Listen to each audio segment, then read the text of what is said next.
One of the biggest controversies in Indian national movement was in 1939 when there was Congress session in Tripuri nearby Jabalpur. It was the time two great leaders were competing for the post of president in Congress. One was Subhas Chandra Bose and one was Pattabi Sitaramayya. It is very interesting to know that Subhas Chandra Bose defeated Pattabi Sitaramayya to become the president of Congress.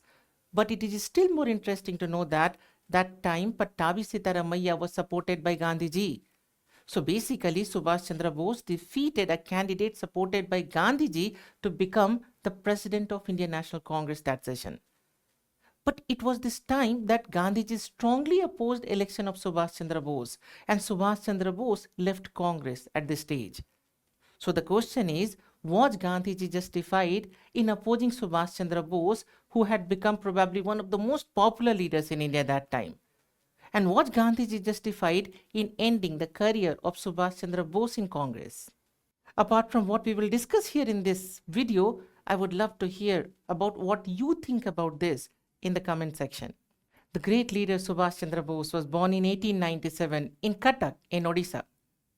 Along with Bihar, Odisha was part of the Bengal presidency that time. Intellectual giant from the start itself, after completing graduation, Subhas Chandra Bose went to England to study in Cambridge University. And he was one among the rare Indians that time who could clear IAS that time. But from the start itself, he was much inclined towards Indian national movement. And when non-cooperation movement intensified in India, he resigned from ICS to come back to India to participate in non-cooperation movement. It was during this stage that he was appointed as the principal of Bengal National College. But when he came to India, from the start itself, there was hardly any coherence between the political ideologies of Subhas Chandra Bose and Gandhiji. This ideological rift between both of them further intensified when Gandhiji suddenly withdrew non-cooperation movement after the Chauri Chaura incidents. Basically, it was the time the non-cooperation movement was at the apex of its momentum. And hardly any leader like Subhas Chandra Bose was much happy with the decision of Gandhiji of withdrawing the movement at this stage. But from the start itself, Gandhiji was very much aware about the talent and genius of Subhas Chandra Bose. So despite of ideological conflict between both the sides, Gandhiji had diverted Subhas Chandra Bose towards Chittaranjan Das for political training. And Chittaranjan Das, the great leader from Bengal, turned out to be the political guru of Subhas Chandra Bose. And gradually, Subhas emerged as one of the most charismatic leaders in Indian National Congress. Along with Jawaharlal Nehru, he represented the left wing, the socialist ideology within Indian National Congress.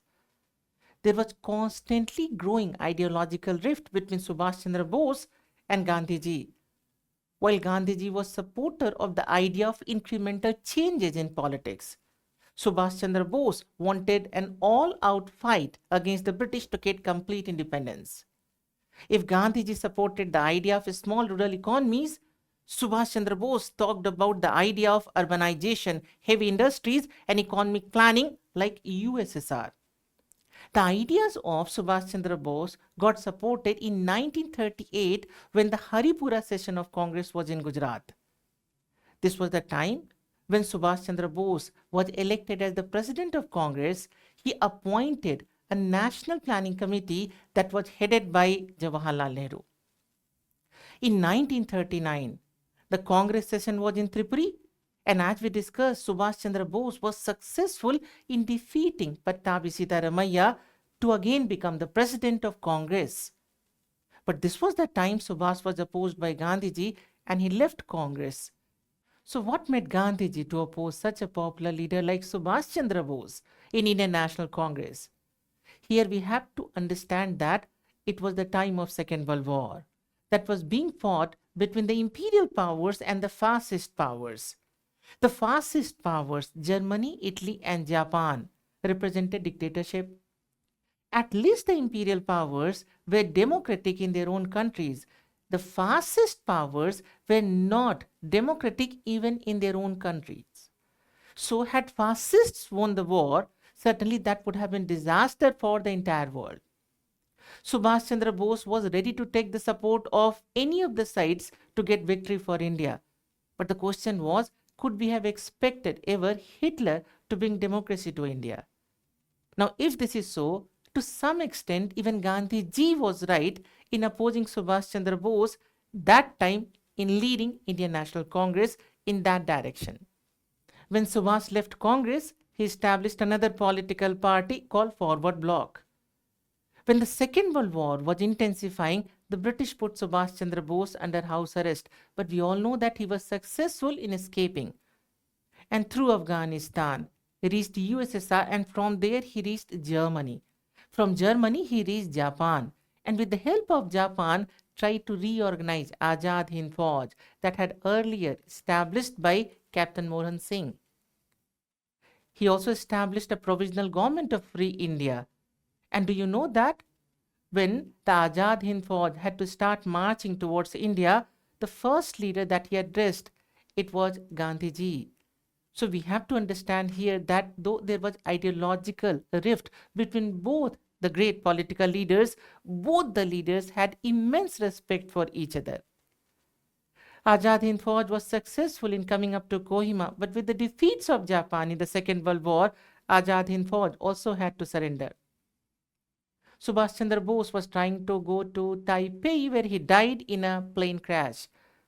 And there is also a controversy around the issue of death of Subhas Chandra Bose. Many of the historians and the people, they believe that maybe Subhas never died that time. But all the standard history books would believe that Subhas died in that plane crash in Taipei. And I personally believe that Subhas died at that time because Subhas was that genius a leader that had he been alive, it was impossible that we would have never heard any great political activity from the side of Subhas Chandra Bose.